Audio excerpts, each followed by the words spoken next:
The year 1970 might seem like just another chapter in the long history of U.S. coinage, but when it comes to the Washington quarter minted that year, collectors know the truth. This coin can be a hidden jackpot.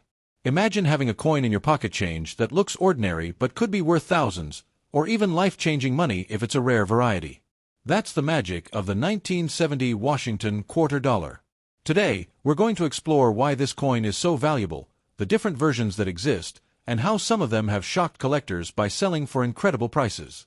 So, sit back, because what you're about to learn could make you dig through your change and coin jars with a brand new excitement. The Washington quarter was introduced back in 1932 to honor the 200th anniversary of George Washington's birth. By 1970, the quarter had already become an everyday coin, used in vending machines, parking meters, and daily purchases. But what most people didn't realize is that this year produced some of the most fascinating quarters in U.S. history. The key reason: errors, varieties, and extremely rare mintages that can turn a common 25-cent piece into a coin worth a small fortune. First, let's talk about the basics. In 1970, quarters were struck at two major U.S. mints, Philadelphia and Denver, along with a special proof version made at the San Francisco Mint. These quarters were made of a copper-nickel clad composition, not silver, because the U.S. had transitioned away from silver coinage after 1964. On the surface, they looked just like any other clad Washington quarter. But the devil is in the details. One of the most famous and valuable quarters from this year is the 1970 S-proof quarter struck on a 1941 Canadian quarter. This error is jaw-dropping because instead of being struck on a blank planchet, the coin was mistakenly struck on a foreign coin. If you look closely, you can actually see remnants of the original Canadian design under the U.S. quarter details. Collectors go crazy for this type of minting blunder, and it has sold for over $35,000 at auction. Imagine a 25-cent coin turning into a down payment on a house. That's the magic of numismatics. But that's not the only story. There are also the 1970 DE double die obverse quarters, where the lettering and date on the coin show a dramatic doubling effect.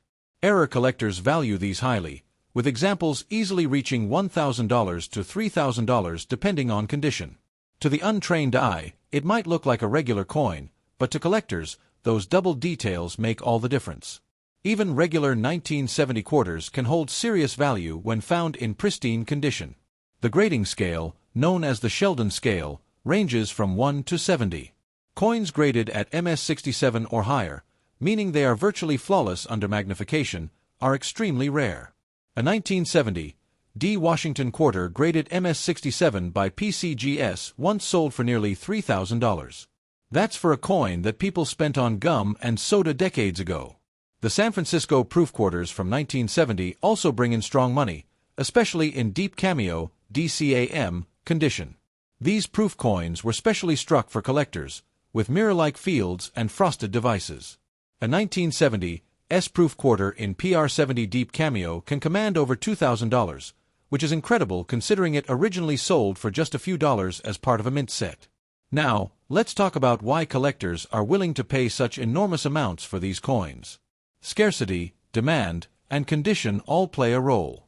Errors like the Canadian quarter strike-through are one-of-a-kind treasures, and when collectors see them at auction, bidding wars erupt. High-grade quarters, on the other hand, are all about condition rarity.